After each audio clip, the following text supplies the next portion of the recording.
गांव के किनारे किशन नाम का एक बहुत ही सीधा और गरीब नौजवान मटन कबाब का ठेला लगाता था। किशन के घर में उसकी एक बूढ़ी और बीमार माँ थी। किशन दिन रात मेहनत करके जो थोड़े बहुत पैसे कमाता, वो उसकी बूढ़ी माँ की दवाइयों में ही खर्च हो जाते थे।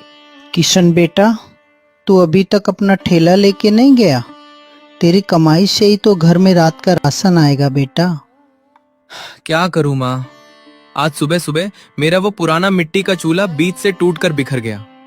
मेरी तो किस्मत ही खराब है। मेरे पास तो अब नया कोयला और लकड़ी खरीदने के भी पैसे नहीं बचे हैं। हिम्मत मत हार बेटा, भगवान सब ठीक करेगा। तू जंगल जाके कोई बड़ा और चपटा पत्थर ले आ, उसी पर अपना तवा रख के आज का काम चला ले। हाँ माँ, तुम ठीक कह रही हो। मैं अभी जंगल जाता हूँ। अगर आज मैंने मटन कबाब नहीं बेचे तो तुम्हारी दवा और रात का खाना कैसे आएगा? मैं जल्दी ही लौट कर आऊंगा। हे भगवान, आज तो मेरा ये पुराना मिट्टी का चूल्हा भी बीच से टूट गया।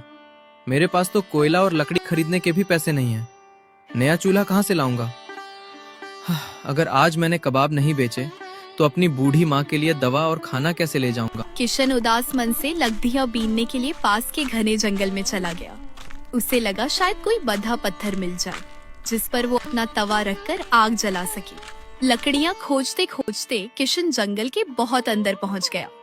तभी उसकी नजर एक विशाल पेड़ के नीचे पड्ढे से एक बहुत ही अजीब और पुराने काले पत्थर के चूल्हे पर पड़ी। उस चूल्हे पर अजीब सी जादुई लिपियां, मैजिकल सिंबल्स बनी हुई थी।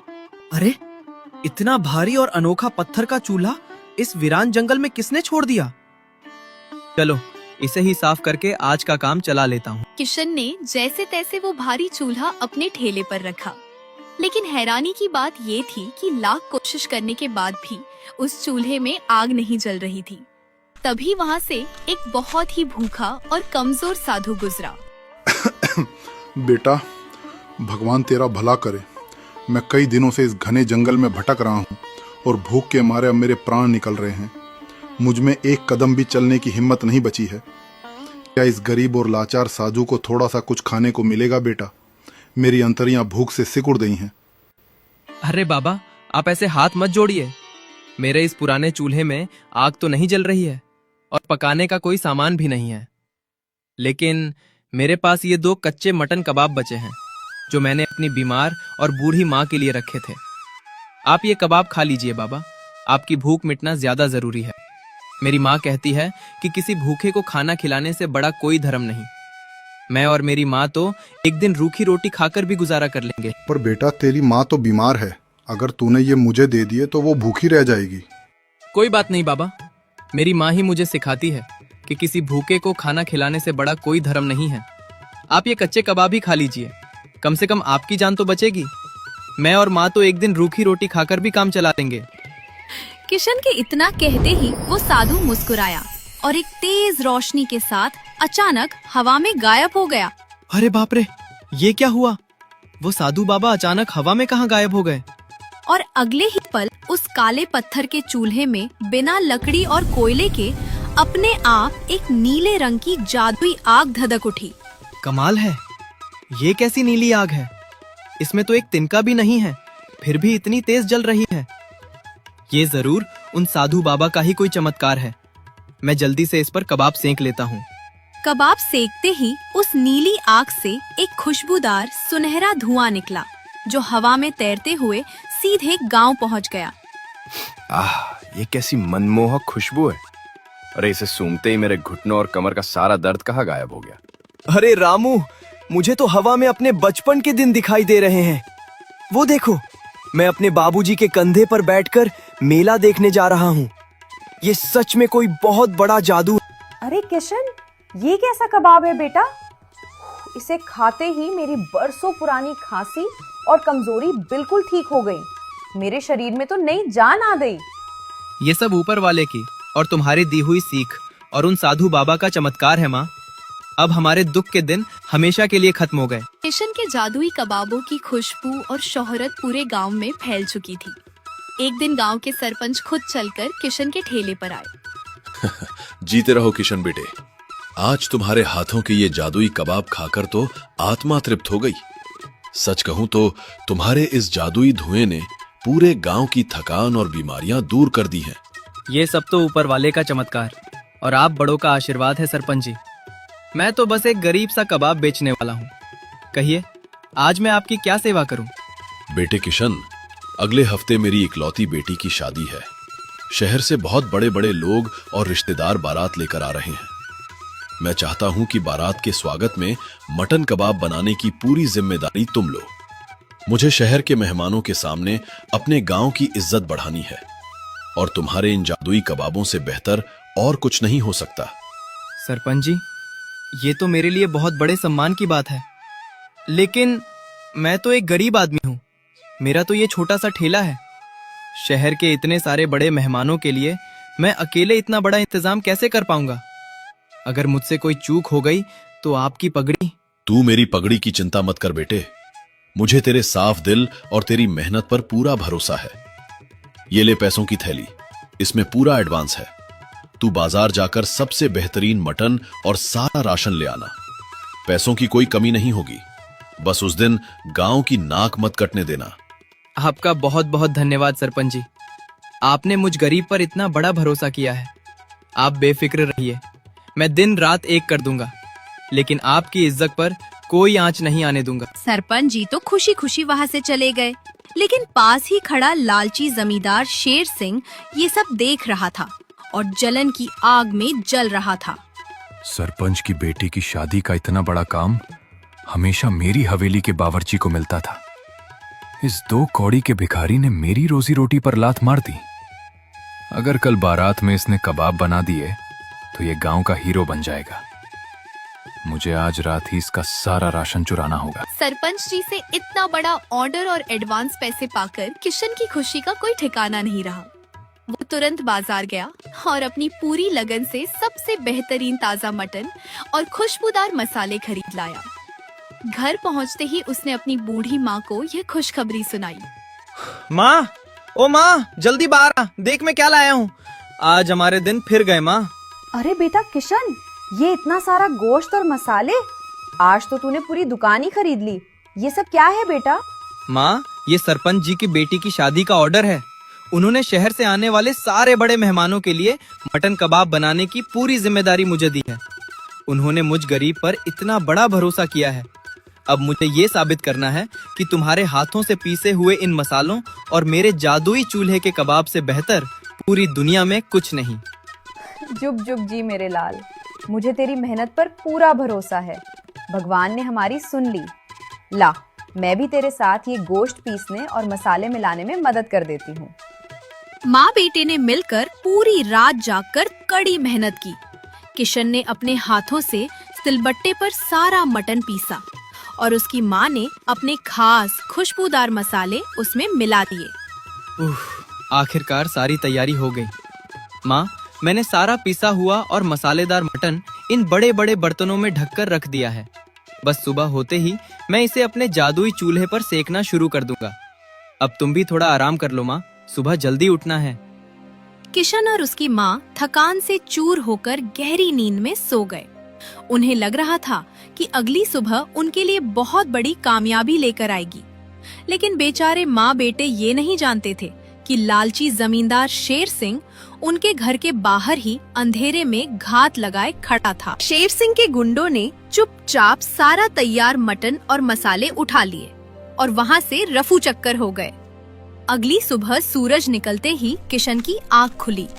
वो खुशी खुशी अपने बर्तनों की तरफ बढ़ा, लेकिन वहाँ का नजारा देखकर उसके पैरों तले जमीन खिसक गई। अरे ये सब क्या है?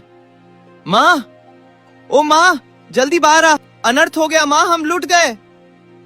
क्या हुआ मेरे लाल, तू ऐसे क्यों चीख रहा है? माँ, हमारा सारा तैयार मटन, सारे मसाले सब गायब है माँ। किसी ने रात के अंधेरे में हमारा सारा सामान चुरा लिया। अब कुछ ही घंटों में शहर से बारात आने वाली है। मैं सरपंच जी को क्या मुंह दिखाऊंगा? मेरी वजह से आज उनकी पगड़ी उछल जाएगी और वो मुझे हमेशा के लिए गांव से निकाल देंगे। मेरी तो सारी दुनिया ही उजड़ गई माँ। हिम्मत मत हार मेरे लाल, तूने किसी का बुरा नहीं किया है। तो तेरे साथ बुरा कैसे हो सकता है? रोने से कुछ नहीं होगा। घर के अंदर जा, वो 1 किलो मटन जो हमने कल रात अपने खाने के लिए अलग निकाल कर रखा था, बस उसे उठा ले। 1 किलो मटन? माँ, बारात में सैकड़ों लोग आ रहे हैं। इस 1 किलो मटन से क्या होगा? सरपंच जी की इज्जत कैसे बचेगी? तू भूल गया बेटा, हमारे पास वो काले पत्थर का जादुई चूल्हा है जिसने हमें वो चमत्कार दिखाया था और नीली आग दी थी। आज वही हमारी इज्जत भी बचाएगा। तू बस सच्चे मन से उस 1 किलो मटन को उस जादुई चूल्हे पर रख दे, ऊपर वाला सब ठीक करेगा। देख कलिया देख, बारात आ गई है। अब आएगा असली मजा। आज इस सरपंच की पगड़ी उछलेगी और वो भिखारी किशन सबके सामने जलील होकर गांव से बाहर निकाला जाएगा। किशन जितना मटन तवे से निकालकर मेहमानों को परोसता, नीली आग के जादू से तवे पर उतना ही नया मटन अपने आप आ जाता। कबाब खत्म होने का नाम ही नहीं ले रहे थे। वाह सरपंच जी वाह! हमने शहर के बड़े बड़े 5 स्टार होटलों में ऐसा लाजवाब स्वाद कभी नहीं चखा। इस खुशबू से तो हमारी सारी थकान ही उतर गई और ऐसा लग रहा है जैसे जन्नत मिल गई हो।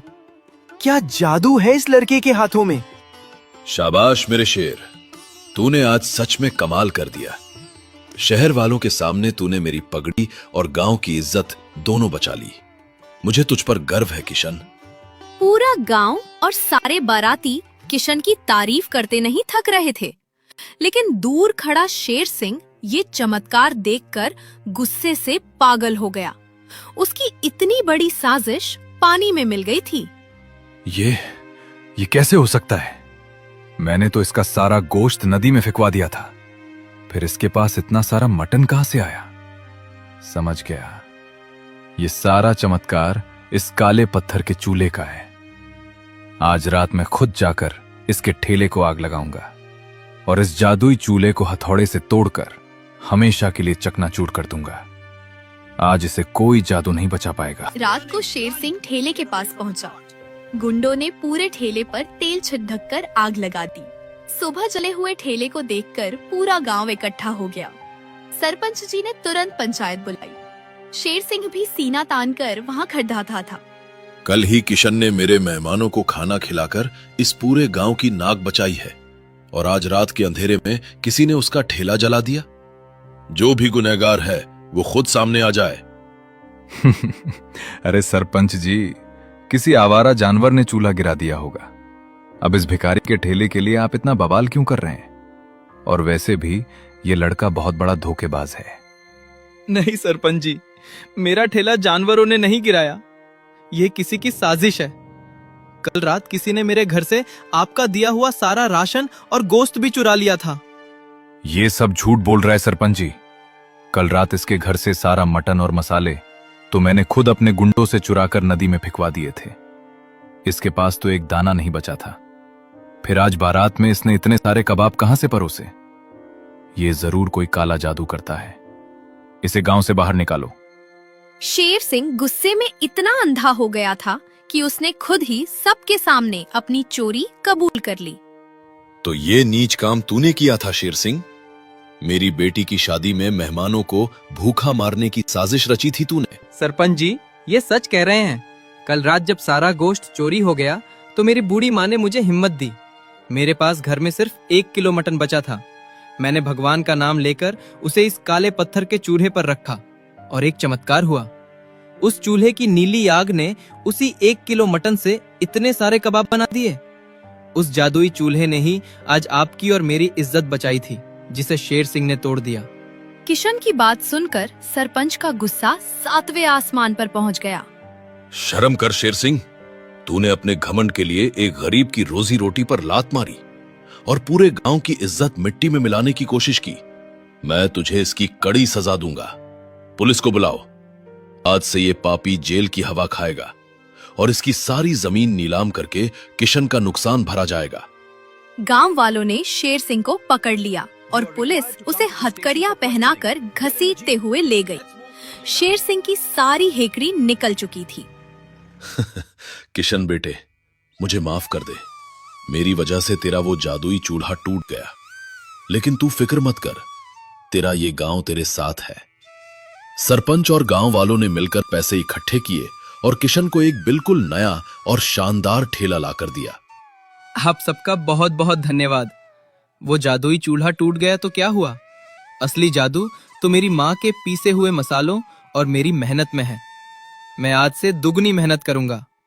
किशन अब अपनी सच्ची लगन से साधारण चूल्हे पर ही मटन कबाब बनाने लगा। उसकी मेहनत और प्यार की वजह से उन कबाबों का स्वाद उस जादुई कबाब से भी ज्यादा बेहतरीन हो गया और वो अपनी बूढ़ी माँ के साथ खुशी